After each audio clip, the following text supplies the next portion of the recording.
at the end of, I have a fairly simple form today. I want to talk about a few things, and I've been kind of looking at the work I've got stockpiled here in my garage slash studio, and it got me thinking. I've been organizing all my tools, so it got me thinking about tools. It got me to think about forms and the pots I've made, and more importantly, it got me thinking about a project we did last semester that Janet had asked for a demonstration of, and that was a squared jar. And we came at it from a few different approaches. One approach was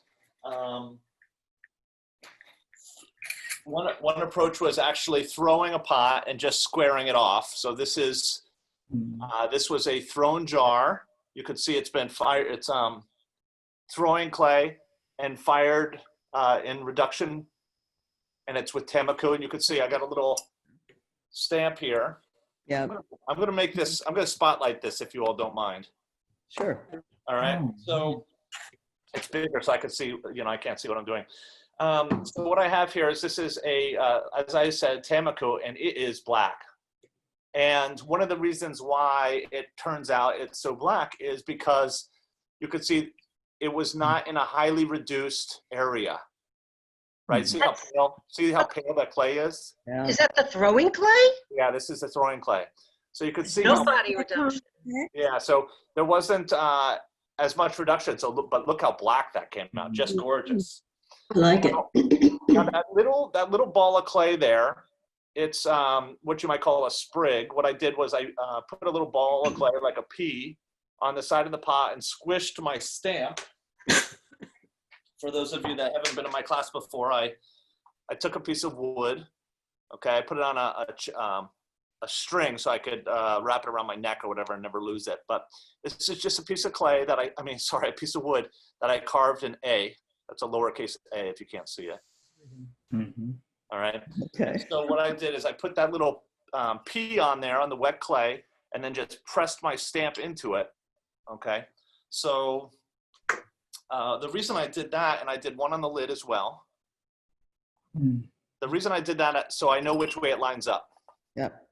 Oh, yeah. All right. Very easy indicator to suggest the orientation of the lid, because even though this lid fits in every direction, because I'm perfect, the reality is it's never going to fit totally great if you don't have it sort of lined up in one direction. So the stamp is the indicator there.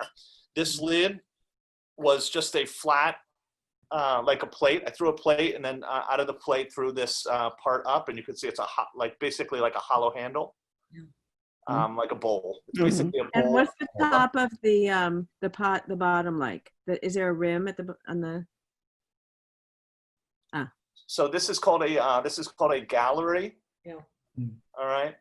So it's a recessed area, and it creates a ledge that the lid fits on so it doesn't fall in. Yeah. And with this one, we just sort of squared it off rather than it being really truly square. But what I'm going to do is I'm going to show you. So that's one style lid. Now this is throwing clay as well. I showed this, I think, last week. This is a spotted chino. Oh, yeah. Once I glazed it, immediately after glazing it, I let it dry about 5-10 minutes, and then took wax resist and painted these decorations on there. All right, so we talked about that last week, and what that does is the wax stops all the salts and whatnot from coming to the surface. So when you fire in a kiln, that area stays more orange. This is a different style lid, okay? This is just a straight cylinder. There's no flange or gallery inside there, okay? So this could be utilized for a vase if you didn't want to use it for gluten-free pasta. That's what this is for, gluten-free pasta. What we have here is you can see that it hasn't been glazed. The top 3/4 of an inch is not glazed, and that's because when I fire this lid, which you can see also has not been glazed on the area, so that when I fired it, it wouldn't stick. All right, so basically this is a lid that fits down inside of the wall of the pot. And what I've done is I've basically just thrown a plate, and this, where the handle is recessed down in so that I can have a knob that's, the profile isn't super tall, right? If you look at it, like the profile of it is only about 3/4 of an inch above, maybe an inch above where the rim is, but yet it recesses down inside there to ensure there's enough room for my hand to get in, all right? That's a mistake I've made for, you know, for years. I've made lids where you just cannot pick up the handle, you know, like it's too smooth, it's not deep enough. And as much as, you know, like when you're throwing the knob, you're like, oh, this looks good, this looks good, this looks good. But then, you know, you got to think, is somebody going to be able to get their hand in there, really grasp a hold of it? And then if the lid is at all heavy, and this probably weighs, you know, a pound, if it's at all heavy, is it going to fall out of my hand because I don't have a grip on it? All right. That's what happens with my animals. Yeah, exactly. Yeah. So, so anyway, so this fits down inside there, right? And this flange here stops it from falling off, right? So that I can hold it sideways and it doesn't fall off.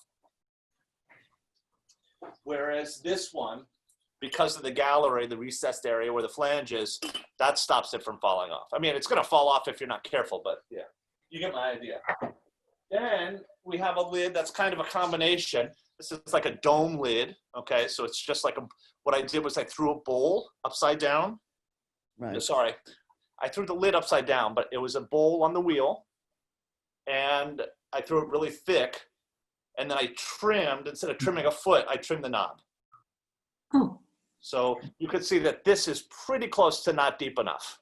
I could just get my hand under there to grip, but you can see it's very shallow. I should have gone a little bit more. Yeah. But this is called a dome lid, and it fits inside the pot in that flange where the gallery is, right? So this is what they call a gallery, a flange, what have you, and the dome lid fits down inside there. So that's a different style lid. It's got a different look. One thing you can see is that this piece and this piece, the wall of the pot is very visible. All right, so when you're designing it, you have to think about the way that this is going to look. And to me, this looks a little clunky, in my opinion. Whereas this lid fits down, you can't tell, but the profile sets down in there, and I think it looks a little bit more elegant. And the nice thing about this one is the lid goes over the wall of the pot. Okay, so you don't see that rim. Then we have this. Okay, this is a teapot. Kettle. And now you guys know what I was talking about when you threw the ring bottle. Those of you that were here, this is essentially the ring, the donut, right, that you throw. And I just cut it and made the handle on the spout. Okay. Now this lid fits great. It's a little bit more sculptural. All right. And I kind of altered it a little bit, but you can see it's got the flange there. Looks like a hand-built piece. This was Either that or you drank an entire bottle of vodka before you made it. This is inspired by one of my all-time favorite people, Don Vendel. Adam, is that flameware? Can that go on the stove or not? Is that just like a regular teapot, or is it a kettle for the stove? No, this is just a regular teapot. It's more like a watering can, but it's a regular teapot. It was wood fired. That's why it looks so funny. So there's no glaze. Well, there's glaze in here. Okay. There's no glaze on this. This was wood fired. So that just has to do with the ash and everything. So this is like sort of almost looks unreduced, you know, just raw clay. I love that. Was that signed with a needle tool? Yes, it was, Paul. Yes, Hi. Yeah, I'm embarrassed. You got me. What possessed you? I don't know. I don't know. There's a wad that's stuck to it. Oh, yeah. Oh. You use those wads to lift it up so it doesn't hold, doesn't stick to the shelf. I could knock it off, but I kind of like it on there. Something else you might notice is that the bottom itself was a thrown slab that I cut, laid down, and attached this to. So basically, this piece was thrown without a bottom, and I set it on top of a thrown slab that I cut a cylinder, cut it, laid it down flat, and set this on top. Where did you wood fire that? Arizona. Arizona. Arizona? Wow. Yeah, I spent 3.5 years only wood firing in Flagstaff, Arizona. Flagstaff. Some of the best wood kilns. Whoa. Yeah, some of the best wood kilns out there. I mean, at Northern Arizona University, Don Bendel built them. A guy named Jason Hess is there now.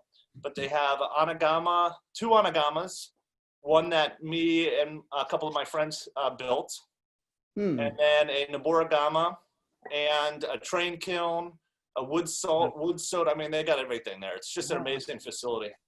And then the last lid I wanted to show you, which is what I'm going to do today, and next week it'll be a 2-part series, is the cap lid.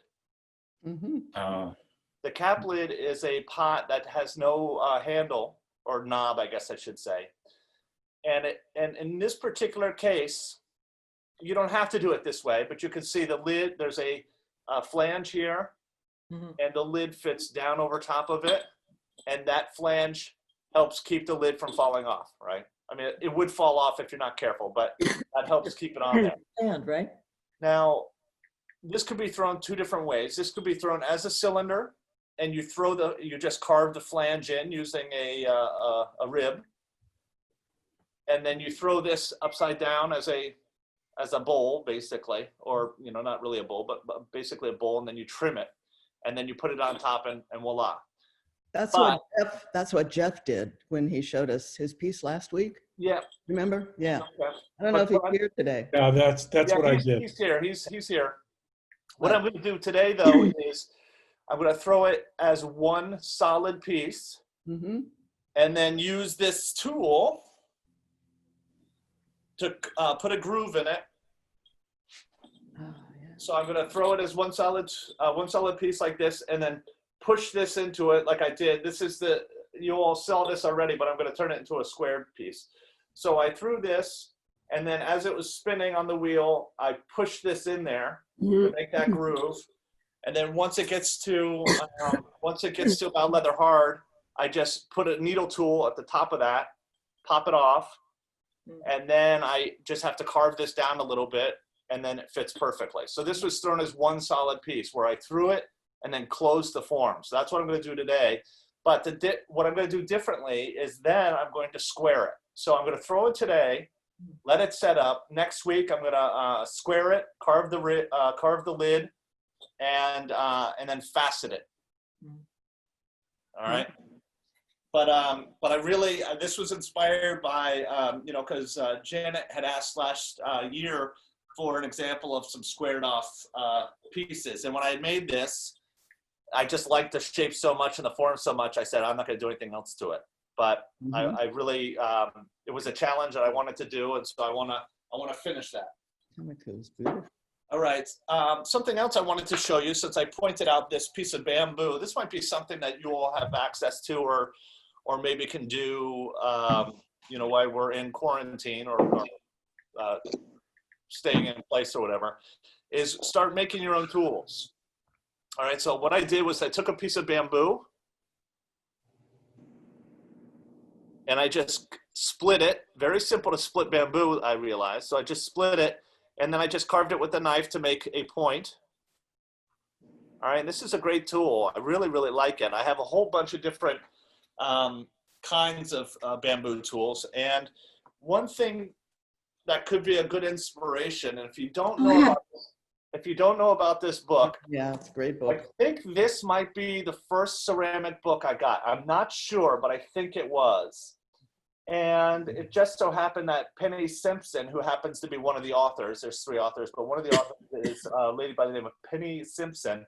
She came and gave a lecture at Greenwich House I guess about 4 years ago now, when they reissued. They did like a 25th anniversary of the book, and they did a second printing. Anyway, you can see it's pretty well aged, worn. But in this book, they go through some amazing explanations of pottery, but they also discuss making bamboo tools. Yeah. All right. So it might be worthwhile. I mean, they talk about wedging. I mean, this is a pretty neat book. And like I said, they just reprinted it. So now you can get it. It's on the market again. Japanese pottery. Handbook. The Japanese Pottery Handbook. That looks like an earlier version. Yeah, It is a Any great book. Simpson? It's really a wonderful book.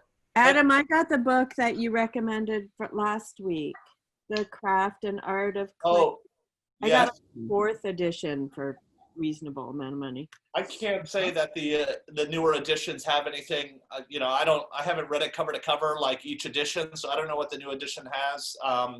So I think the 4th is probably good. I mean, I still have, I think, the 2nd edition, but I think that's a really good book. It goes over so much information. This is it's just a really cool book. I mean, it's got all kinds of like this is just different style foot ribs you can do. Carved feet. Yeah, it's great. And they talk about parts of a T-bowl. Yeah, right. So I highly recommend, getting this book. It was $18 back then. I don't know what it is now, but take a look. They've got so much stuff in it. I've seen it for about $3 or $5 actually. Yeah, if you buy it online, you could probably get a used copy for super cheap. So that's a whole section of it. Yeah, beautiful. Anyway, so that's something that we're thinking about. And then if you really get into making tools, which I remember telling you last week, I got into it for a while where I made my own ribs and for instance, not that Sandy made her own piece, but Les Richter had this rib that he either had made or had bought or asked somebody to make. It's this really big metal rib, total custom piece. And Sandy has it, and she uses it all the time. It's what really it helps her form these big, gorgeous curves. If you're familiar. Without that tool, I'd be nothing. You have any that you could show us? Yeah, I can go get it. I'll go get it. Well, she's going to get it. It's a beautiful. Charlie said without him, I'd be nothing too. Listening to the class. I'll be. Okay. And then there's this other book that is worth looking at. It's called the, let's see, Handmade Potter's Tools by Philip Whitford and Handmade potters. Gordon Wong.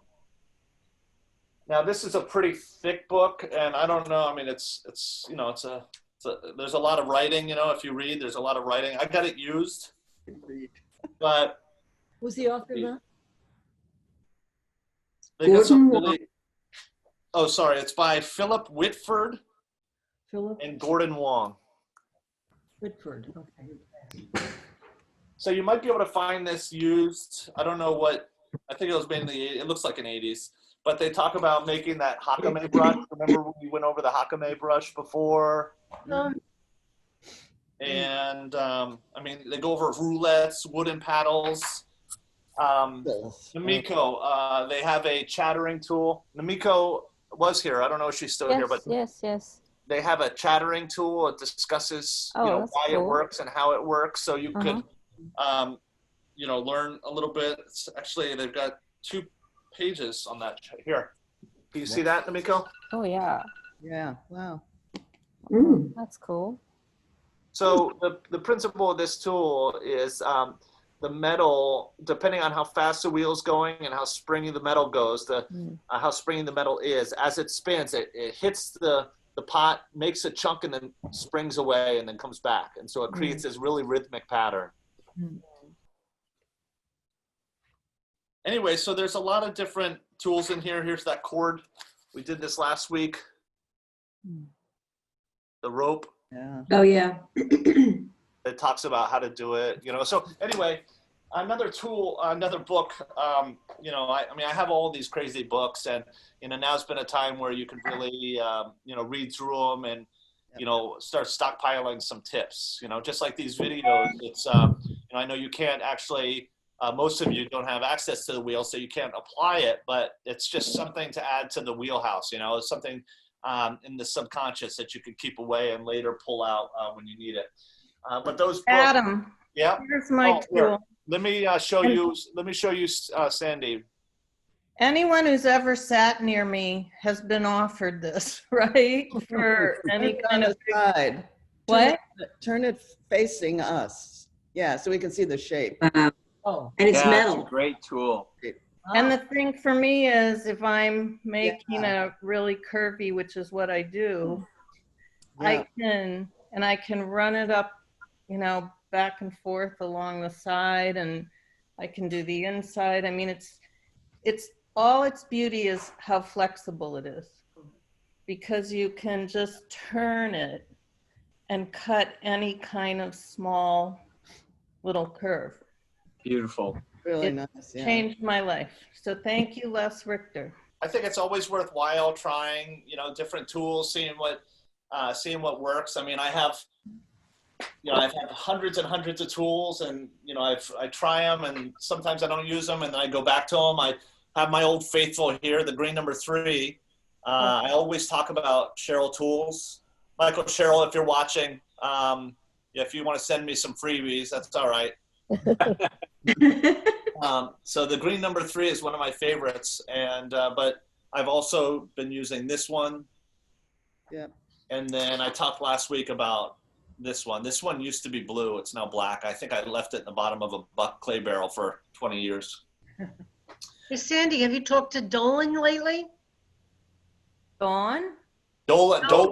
Dolan. You know what? I emailed them, Eleanor, and I think they must be closed because Well, yeah. because I have tried and gotten no response. Mm-hmm. Yep. So, yeah, sorry about that. Sorry about that with the Dolan company, but maybe they'll send you a nice a letter apologizing when they send you your tools back. Yeah. And hey, you never know. They might watch these videos. I got an email. It's kind of interesting now that these videos are, out in the world. I have to be careful of the lies I tell. I got semi called out by somebody that had watched a video, and they called into question one of my comments. But I happened to be right. I fact checked it, and I was right. But sometimes my memory, remembers things the way I want it to be remembered. And, it made me really question my sanity, but I reached out to the person, I got my facts checked, and I was right. So I felt good about it, but you got to be careful. Here's this person, these people can watch it from all over the world. And I want to, I got to try to make sure I'm giving absolutely correct information. But anyway, so this is white stoneware. It's probably about 5 pounds again, maybe 6 pounds. And it's Standard Ceramic Supply Company is who out of Pittsburgh, and Standard sells their clay out of New Jersey Ceramic Supply in Lodi, New Jersey. They are open for curbside pickup, and they're also the ones that we've been using to deliver clay to those of you that have been purchasing it online. Yeah. Because they're our clay distributor, we worked out a deal with them where they're, cutting us a break on the shipping. So that's been really great. So I'm using their 182. It's a white stoneware. I've used it before. I like it quite a bit. So I'm going to be throwing that today. And like I said, what I'm going to be doing, so I've spotlighted myself with my cell phone, but I also have an above view. If you want to, it's probably the first image, right? So I have a side view that I've spotlit, and then if you look at the first image in the screen, it should be mine, and it's kind of a downward view. So hopefully you get the best possible view, but we'll see. And there's probably a little bit of a delay, but we'll see. Anyway, so it's about 7 pounds or 6 pounds. And what I said, what I'm going to do is I'm going to throw a kind of a thick cylinder that I'm going to close the top. So it's going to be one solid form that's closed. And I'm going to leave it thick because not only am I going to square it, but next week I'm going to facet it. So, so I'm using more clay than I need. I throw it down with a little bit of force. And remember, what I like to do is I like to paddle it with both hands as it spins nice and slowly. And if you do everything rhythmically and at the same speed, it will basically go into the middle. Add a little water. It's a cone. I'm pushing away with my left, pulling towards me with my right as I lift up.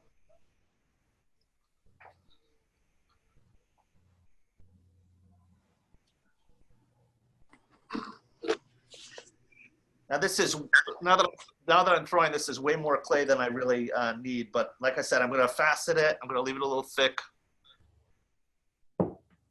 Now, when you're doing a cap lid, there's a limit to how wide you can do it. If it's too wide, most normal humans won't be able to grasp the top and hold it and lift. So if it's as wide as my hand now, it will, most people, once it shrinks 15, 17%, most people will probably be able to lift it off. So I don't want to go any wider than that. And that's probably about, if I use my Dolan tool for measurement, it's as wide as the Dolan tool. All right. Yeah. Anyway, so I'm pushing down in the middle here. And the bottom I don't want to keep too thick, but the wall is going to be thick. So I'm doing about 3/8 of an inch at the bottom. Let me see. Most of you know I'm slightly on the thicker side of a thrower. Yeah, it's about 3/8 of an inch.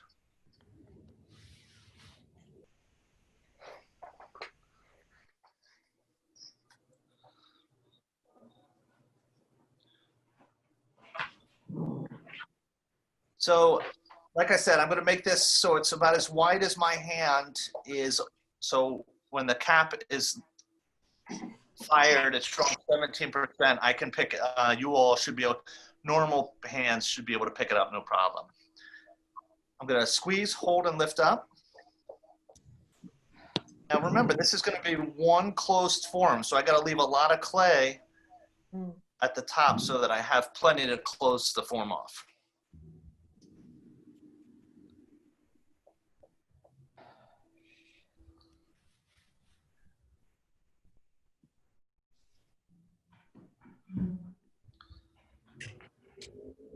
So when it's all done, when I'm all said and done, I want it to be about this tall when it's all said and done. I don't want it to be too much taller. The thickness of the wall of the pot right now is probably 3/4 of an inch thick. Mm-hmm. So I'm gonna thin it out. As I'm pulling it up, I'm coning it. I don't know if you could see it's starting to go in a little bit. Yeah. How much clay do you have? I didn't hear. I think this was 5 probably, pounds. yeah, 5-6 pounds, somewhere in there. Oh. Now, I'm making it thicker than I normally would because I am going to facet it next week. Okay. Now, Michael Boyer, the stories I've heard anyway, Michael Boyer, when he would throw, I talked to Michael Boyer last week, by the way. He's doing well. He's really disappointed because of all the snow and frost, his garden. You know, he gardens full time up there, and he's really nervous about his plans. Where anyway, is he? Catskills. Yeah, the Catskills. Yeah, it got down, yesterday it got down to 28. Ugh. I had Right. bath No towels. kidding. I had bath towels all over my vegetable garden. Mm. I'm out on Long Island and I can't start my gardening yet. It's still too cold. Yeah. Too cold. So what Michael Boyer talks about is when he's, anytime you collar a piece, right? Collaring means basically you're closing the top form in. Anytime you do that, you're, instead of pulling the clay up or stretching the clay out, you're actually trying to squeeze the clay back together on itself And clay doesn't really want to do that. So what happens is it starts to twist. If you're going like this and doing it from 4 points, or squeezing it like you're wringing your child's neck, just kidding, wait a minute, this is on video. Let's say you're going to just squeeze it like this, you know, with your hands to color it in. There's no inner support for the clay. So if you can, and you can color just by squeezing it with your hands on the inside and outside and pulling in, it helps reduce all of that wrinkling that happens. It doesn't stop it, but it helps reduce it. And by doing that, it also stops it from becoming off center. Because anytime you color something in, it starts to buckle, and the buckling makes it go off center. So this was Michael Boyer's trick that one of you actually taught me this, not Michael Boyer himself. One of you, maybe it was somebody in this class, I'm not sure, told me, well, this is what Michael Boyer does, and it works really good. I mean, it's a slower process. It works really good. What's that? I don't know but what are you saying that he does? So instead of squeezing it from 4 sides like I normally do, Yeah. what I've done is I've thrown it in. Instead of coloring it, I'm just throwing it in. Oh, good. See how I got my fingers on the outside pushing inward as I go up? I got my finger on the inside and outside, and by doing that, it's reducing. You can see it's still buckling a little bit, but you can see it's a lot less. Can we make believe it's Trump's neck? Yes, right. Yes. Okay. Now I'm smoothing out the sides. I want a nice straight surface here. Oh, another tool that I started using again. Where is it? Another. So I've been throwing a little bit on the weekends, having the time of my life, by the way. I'm using a throwing stick. All right. This tool, which I got in high school and probably haven't used it since. I've been adamantly opposed to it because I think it's like a child's toy, you know. But I started using it again, and I'm really kind of happy with it. One of the things that's great about it is you can get inside of small surface, right, where I can't get my hand, and you could smooth out the inside, right? So what I could do is, since that hole's too small, I can't get my hand in there, but I could jam this tool in there and then use that. You can see, I don't know if you can see, but there's a little bit of a buckle right here. See where my middle finger is? I'm not flicking you off, I'm just pointing. There's a little buckle there. It's hard to see because, you know, the high definition. So what I'm gonna do is I'm gonna use the tool on the inside to push out.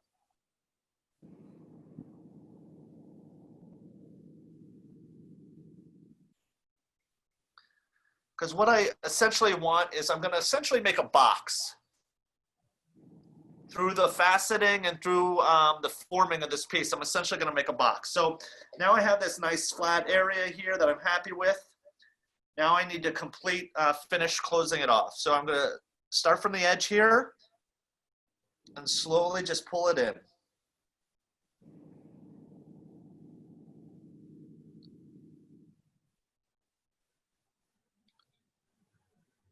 Really close to closing it. Not gonna close it just yet. I wanna still be able to get my finger in there. Oh, and I forgot to tell you, if you haven't already, it's too late now for me, unless I had my special sponge on a stick, which I don't, because I don't have my tools that are at the studio. But what you need to do is make sure you get the water out of it before you close. You don't want to leave water in there to dry. It could cause cracking later on. But I'm leaving a finger hole width right now so that I could stick my finger in there and continue to smooth it out. So now I'm using the rib on the exterior.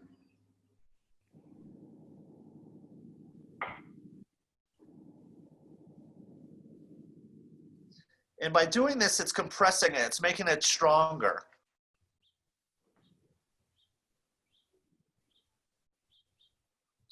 Because what I am going to do is I'm going to basically flatten it off. I want it pretty much flat.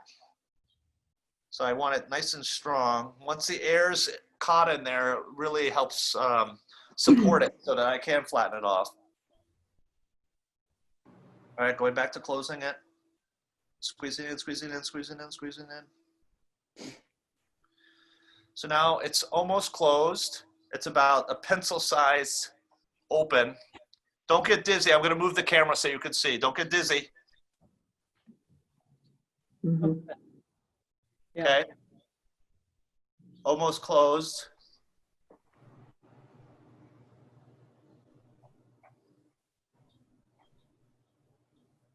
So now I'm using just the outside and just squeezing it together. Now there's air trapped in there, and I'm just going to pinch that off. Just pinch that little bit off. Now Ta-da! yeah, ta-da, now it's totally closed. So it's air is completely trapped in there. So the air will help resist my pressure and keep the form. So now I'm going to flatten it out a little bit more.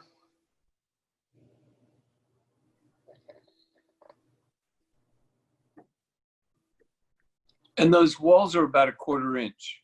No, the wall's closer to a 1/2 inch, maybe a little more. And the reason for that, Paul, is because I'm going to cut it in, I'm going to cut the walls in half through faceting. Great. Okay. So when I tried to do that, I got a big crack when it dried. When you try to do what? When I tried to do a closed form, Oh, yes. I tried to make that bowl, and I had a terrible crack in the roof. So one way to avoid the cracking, okay, so essentially what we're discussing here is anytime you close a form totally, you get that twisting, okay? Now the Michael Boyer trick that I just showed you, where you're supporting it from the inside and outside, closing it almost all the way, has reduced that amount of twisting to not to nothing, but to next to nothing. And then right at the very end, when I pinched it together, there was some twisting. And what you could do to minimize cracking is once I take this off, you could take a little pea-sized piece of clay and flip over the lid and put it right down into the very center bottom of that lid and rub that pea-sized clay in there and smooth it all out. That helps reduce the cracking. Now, I think if I remember correctly, you were also, Janet, using porcelain. Yes. And porcelain's like a nightmare. You think? I found that out. Hey, Adam. Because I did that. I put the little pea-sized piece in and all that, and I still, once it dried, it had a terrible crack. Yeah, yes, Paul? If I wanted to do something different with that, in the sense of, like, I saw something at Heath Ceramics maybe, where, let's say I want to turn that into a bell. Yeah. And so you haven't cut the, how would I cut the bottom out and put I could put a knob on the top to like hang it. And then I guess I could put something on the inside to hang something to make it a bell. Yeah, so my recommendation, I think, like without really thinking about it, Paul, my initial response would be, you could have thrown this without a bottom, one. Okay. If you threw it without a bottom and closed it, then you wouldn't have to worry too much about that. And my other recommendation would probably be you could take a piece of wire, special ceramic wire. It's called Canthal wire. It's like, people who make beads use this wire to fire. And what you could do is in the greenware state, you can basically bend the wire and jam the holes on the underneath side. Okay. And then once it's all fired or whatever, you can hang string or twine or something from it with whatever you're going to use to make the noise. Got it. Okay. Adam, I've got a bell question too to piggyback on that, if I may. Yeah. The second thing that if you wanted to turn this into a bell is once you make a knob, you can just make a chuck, flip it over, and trim the bottom out. Right. Okay. That's it. Okay. Yeah. Okay. And that's smart. Another thing that you could do is when you make the knob, don't close the hole. Leave a hole on the top, and you can string something through there. Got it. Okay. Good. Jane, go ahead. Yeah, my question was, so I made some bells last summer, I guess, and they turned out pretty well. But what I found, I must have made about 6.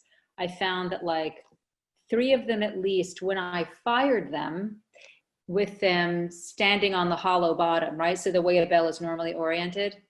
Yeah. The bottoms kind of pulled in 3 areas, almost making a soft triangular shape at the bottom, which I didn't want. Do you know how you might avoid that? Because you can't fire them the other way if you've got something to hold them by already on the end. I had a loop on the end, a ceramic loop on the outside. So Yeah. do you know of any way to avoid that morphing of the foot of the bell, the bottom of the bell? My initial response would probably be to fire it on what's called a shrink slab. Oh. So essentially what you would do is you'd make a slab of clay that is, at the same time you make the bell, you make a slab of clay and you fire it on the tray. So you let it dry on the clay and it so the slab will shrink at the same rate that the bell will. And then you put the pieces together in the bisque and you fire it on top of the tray and it shrinks the same amount as the tray does. So the bell and the tray shrink together. And then when you cone 10 it, it shrinks again. Okay, so that would even dry while both pieces are drying, they're in that position, the bell on top of the tray. Yeah, and you don't have to do it when it's really, really wet because you don't want it to stick. But you could do it, once it's trimmed and everything and ready to go, you could just stick it on there. Okay, thank you.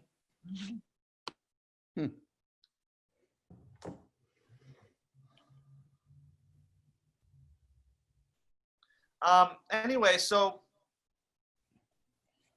the next step that I want to do is I'm making this totally square, Oh, shit. or not square, but flat.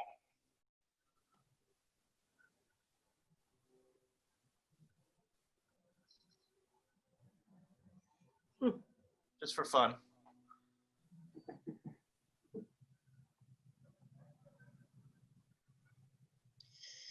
And then the next step, remember what the next step that I wanted to do was to use this tool that I had made.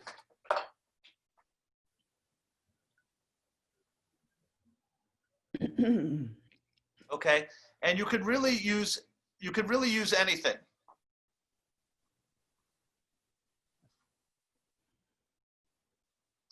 But what I want. But if you're using the bamboo to push in, then it's curved. Oh, isn't your bamboo curved? Well, if you hold it straight, it's flat. Right. It's the other end, Eleanor. No, that's the end he cut. No, I mean, in the nature of the bamboo, when you split it in half. It's curved it's that way. curved.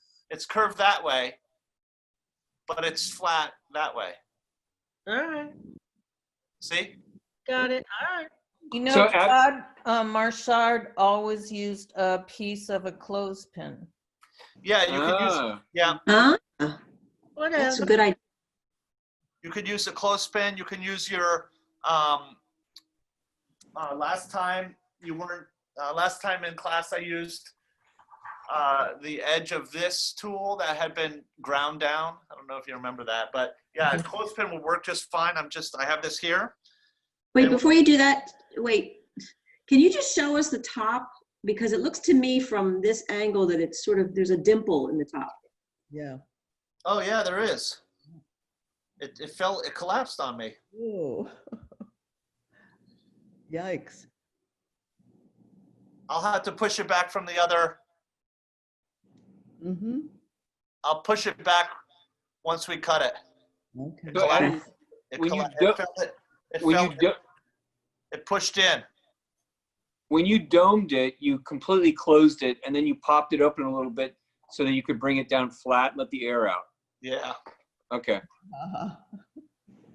Here, I'm just going to stick it in. And I'm going to go, it's pretty thick, so I can go pretty deep.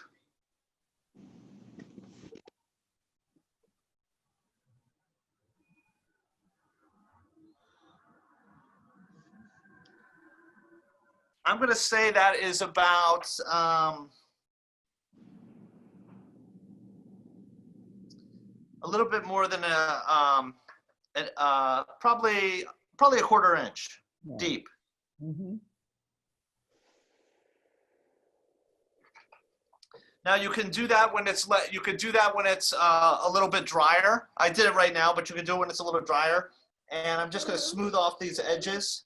If you do it when it's drier, you don't have to worry too much about the cosmetic of it all.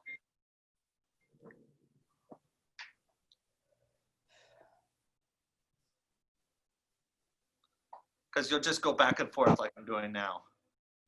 So if I let this set up, you know, just like 20 minutes, it would be less soft because it's like, it's not cream cheese, but it's almost cream cheese consistency.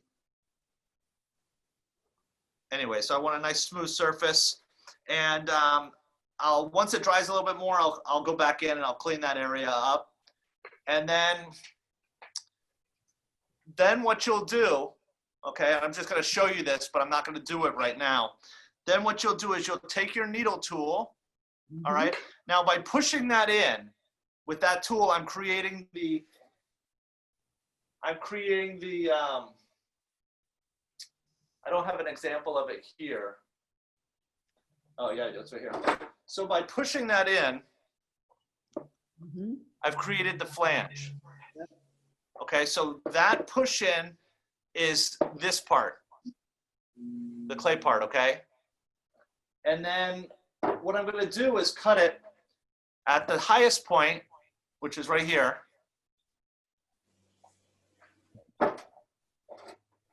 And then once it dries a little bit, then I just trim this area. You can see that it's trimmed. You trim that area a little bit until it fits down over the top. So what I'll do is I'll go to the top here, and as it spins, I'll stick the needle tool in, and once it totally cuts off, I'll be able to just pull this lid off. But you don't want to do it when it's sopping wet. Oh. And then after I do that, what I'm going to then do, okay, is square it. And so that's what we'll do together next week is I'll square it and then facet it. Does that make sense? Wow. Yeah, cool. So by pushing that in, I've essentially created a flange. So this is just a real simple way to make a cap lid without throwing two different forms. So anyway, so that's, this is, now that, you know, like it's right on the border of being, oh wait, I have a tape measure in here. It's right on the border of being a little too big. I'm looking at it, I'm like, man, that thing is huge. It's 5.5 inches wide, all right? So it fits my hand, no problem. And it's gonna shrink 15%. So it's only gonna shrink, you know, what is that, 3/4 of an inch? So it's still gonna be 4 3/4 inch across, which most people should be able to lift. But anyway, let me see how big this one is. Yeah, I just had too much clay there. This is 4.5 inches across, and it's actually no problem. But I just had so much clay, I just kept going and going and going. But I would have liked it to have been a little bit more like jewel box-like. So it's just a little too big. But it might be a good salt cellar or something. It'll be smaller when you facet it, right? Yeah, it'll be smaller on the, yeah, it'll be a little smaller, yeah. Yeah, it'll lose because I made the wall so thick, it'll lose a 1/2 inch even more, you're right.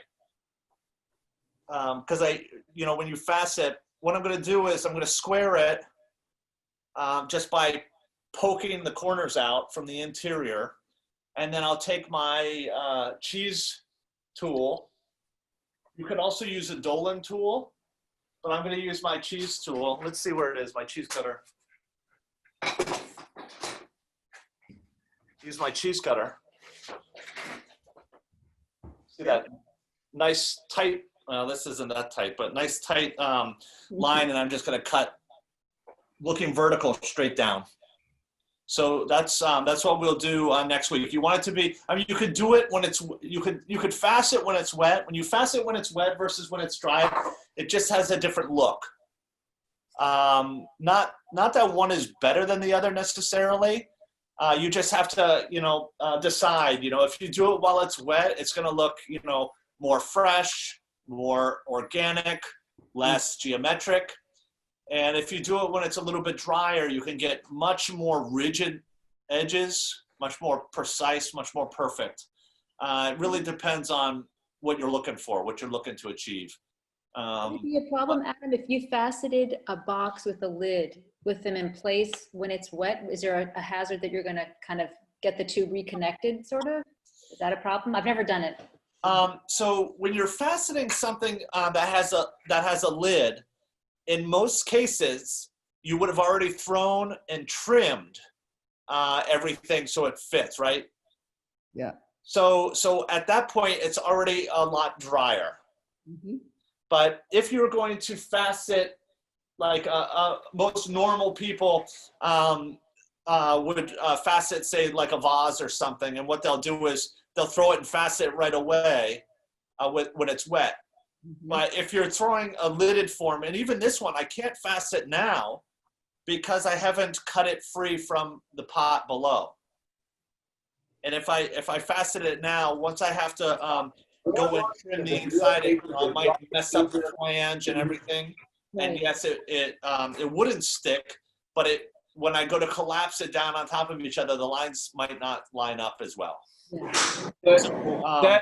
Adam, this is the one you had that I faceted, and it droops a bit at the corners. I did it really wet. Yeah, because it kind of pulls it down a little bit. Right, it's really malleable at that point. But there's no rule to when you can do it. And I know I watched a video a long time ago, I think, I might be making this up, but of Hamada, Soji Hamada faceting. And he did it, it was like, not leather hard, but it looks like it was, trimmable. And he used like a machete. And, this huge butcher knife looking machete, And that was how he faceted. So, we use a cheese cutter, but some people use a knife. And, some people use their wire tool. Mm-hmm. And there's any number of things that you can use. With this one, I just squeezed it. I mean, this isn't real faceting, and you can't really tell in this video because it's so shiny, but it's square. Yeah. But it's like a soft square. So it's a rounded square. And there's something, nice about that too. It's a different look. Right. But there's something, nice. Is that a slab lid? No, I threw this flat like a plate. Mm-hmm. And then I just threw the bowl out of the top of it. So essentially what I did was when I was throwing on the wheel, this is going to look funny, but I'll try it. So pretend this is on the wheel, and you just leave a ball of clay here, right? Pretend this is a ball, and you just flatten it out like a plate. And then I cut it round, and then I threw this part like a bowl. Yep. Mm-hmm. All right. And then what I did was I just put it down over top of the squared vessel, because this was now square and this was round. I put it down on top and traced it around the bottom, and then just slowly kept cutting it until it fit. And I used a Sureform as well. So the fit is not perfect. See? Mm-hmm. But it's it's close enough. And that was one of the things that we discussed, is wanting a tight-fitting lid, a tight-fitting square lid on a thrown form. And that's where like when we were talking about it, that's where you were really curious about how you wanted to, get it to fit together, and you want it to fit really well. And that was the problem, Janet, if I remember correctly, that we were trying to solve. And so I'm hoping that by doing this cap lid and slowly squaring it and then fastening it, it'll be square, but also, octagonal. Is that a word? Octagonal. Octagonal. Octagonal. Yes, thank you. So anyway, so that's something that you really want this to dry out, and I'm gonna have to go back in and really smooth it, because this is so wet. Like I said, it was almost like cream cheese. when I indented it, there's this, the goobers came out on the edge. Goobers? Well, you can see there's all kinds of chunks of clay. Let's see it. We can't see. Yeah, we only see your face. Oh, you can't see it. Look at, oh, I'm sorry. Are you guys not on gallery view? I thought we were locked into you. Oh, there you go. Okay. Yeah, I see your goobers. And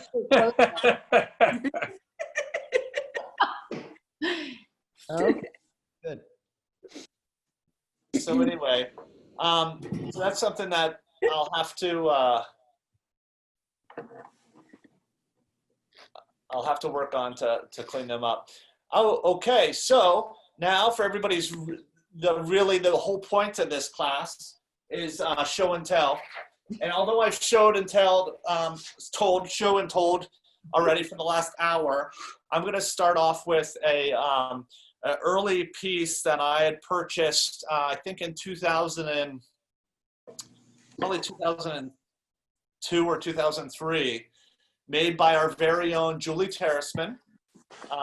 Most of you probably know Julie. She's a wheel throwing teacher here. Oh, beautiful. Admiring that on the thing, beautiful. This is an earthenware bowl that has been scalloped. Yeah. Mm-hmm. Okay, so basically through a bowl and then made these divots with her finger, almost like what I'll do with when I square off. I'll basically put my finger and push it this way, but in 4 sides. And here, Julie has done it in multiple sides. Now, this is earthenware. I'm not holding it against her because it's so beautiful. This is earthenware. Wonderful. And you can see that, well, maybe you could see, there's white slip here. So she painted white slip over the earthenware bowl, and you can see the earthenware just bleeds through. And then she had glazed it with a clear glaze, and the decoration that she used, probably some sort of green glaze and purple glaze, once it was fired, it bled to create this very whispery floral look. I love the rim too. Is that glaze or is that underglaze? Well, because it's running, I think that because it's running, it must be a glaze. Because underglaze typically doesn't run. And it was done over the white or slip? That's slip, right? I think that I don't know for sure. I can get this information from Julie, but I think essentially what it is it might be glaze over top of the clear glaze. Oh. What Like about an overglaze design, and that way it bled together. Because underglaze doesn't typically bleed. It could be wash. Is that what you said? It could be like a wash. Uh-huh. What about the inside? Is that just clear glaze? I think that's just like she must have used an amber or a chocolate glaze. Okay. Mm. Oh yeah, so that's over the rim too. Yeah, it goes over the rim, and that too bleeds. Oh, it's gorgeous. Wow. But yeah, this is just an amazing bowl. Julie, I must have about 8 pieces from her from this time period. Absolutely, just love that that work that she did at this time. Just gorgeous. Anyway, so that's my my contribution for the day. Who's next? I'll go. Only to show. I don't know when I'll ever see it, but that's my square. That's an example of what you did today. Wonderful. And it's at the studio, and I don't know if I'll ever see it again. I hope you can see it. This is a ritual kind of bowl container, and the side here, you can see these are like what they call earrings. They shake and make a noise. Well, I think you guys know I got a wheel and everything. So these are some of my first pieces. Oh, beautiful. Nice. Great. And Really nice arrangement. One of my favorite cups, little cups that I've made at the studio is Temiko, which I love. This is like with Chung blue on the rim. Like Dave did a demo and it reminded me of like Eva Zeisel and all of that business. Oh. So yeah, you could fit like your fingertip under the edge. Yeah, it didn't make that like a closed area. That would be a bad idea. But anyway, that's it. Those beautiful lines. I just thought it had beautiful. Like I said, next week we'll go ahead and trim this, facet it, and get it all put back together. And I'll send out the invitation again, so it's easy for you guys to link on. It was great to see everybody again. Thank you. Yeah, thank you all very much for coming, and work hard and get those books if you want. I don't know if there's Kindle versions or whatever, but start to read them, and maybe at some point we'll start doing some tool demos. But great. Anyway, until then, thank you all very much. Thank you. Bye-bye. Thank you, Everybody.